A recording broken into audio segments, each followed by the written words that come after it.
Vidya let's learn ચાલો ભણીએ.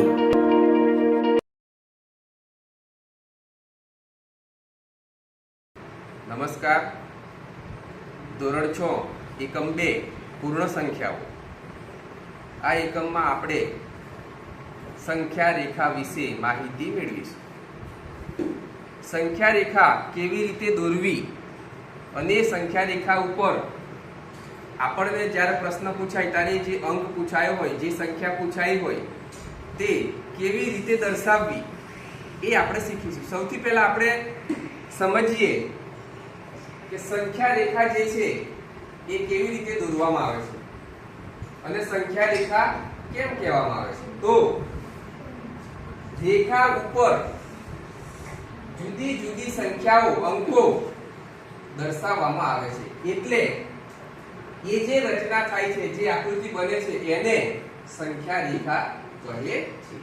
જો અહીંયા આ એક રેખા દોરેલી છે અને રેખા ઉપર 0 0 1 2 3 4 5 આ રીતે ક્રમશઃ સરખા અંતરે 0 થી 1 ની વચ્ચેનું જેટલું અંતર છે એટલું જ અંતર 1 થી 2 વચ્ચે, એટલું જ અંતર 2 થી 3 વચ્ચે, એમ સરખા અંતરે આપણે અંકો લખવાના, સંખ્યા લખવાની છે. અને આ રીતે સંખ્યા રેખા દોરી અને જ્યારે તમને પ્રશ્ન પૂછાય, પરીક્ષામાં દાખલો પૂછાય કે સંખ્યા રેખા પર નીચેની સંખ્યાઓ દર્શાવો, સંખ્યા રેખા આ રીતે દોરી અને એ સંખ્યા દર્શાવીશ. હવે હું તમને એ કઈ રીતે સંખ્યા દર્શાવવાની છે એ પણ શીખવાડીશ.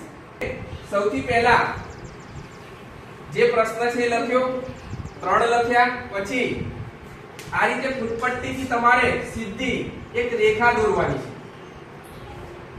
સીધી રેખા આ રીતે પેન્સિલથી દોરી કાઢવાની.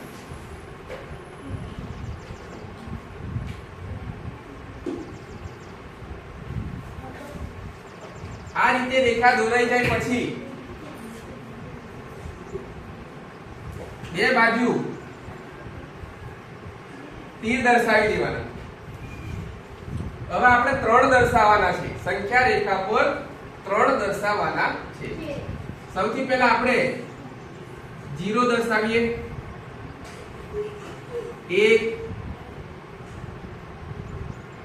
2 3 4 સરખા અંતરે આપણે આ રીતે 0 1 2 3 4 એમ આપણે દર્શાવી દીધું. હવે આપણે 3 જે છે એ 3 સંખ્યા રેખા પર જ્યાં લખેલા છે તો આવું ગાંઠું કરી દઈશું અને આમ એરો કરીને 3 એવું લખીશું. તો આ આપણો જવાબ થઈ ગયો. સંખ્યા રેખા પર આપણે 3 દર્શાવી દીધા. એ જ રીતે આપણે હવે 0 દર્શાવીએ. સૌથી પહેલા આપણે શું કરશું? ફૂટપટ્ટી અને પેન્સિલનો ઉપયોગ કરી અને આપણે પહેલા સંખ્યા રેખા દોરીશું. એટલે એના માટે પહેલા આપણે એક રેખા દોરીએ.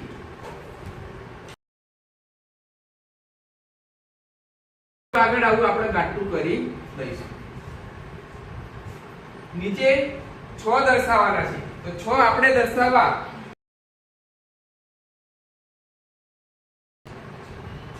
6 કઈ છે? અહીંયા છે. એટલે અહીંયા આપણે આવું ગાંઠું કરીશું. એ રંગીન કાગળમાં તમારે સંખ્યા રેખા દોરી અને જે પ્રશ્નમાં સંખ્યા પૂછાઈ હોય એ પ્રમાણે તમે જવાબ લખો.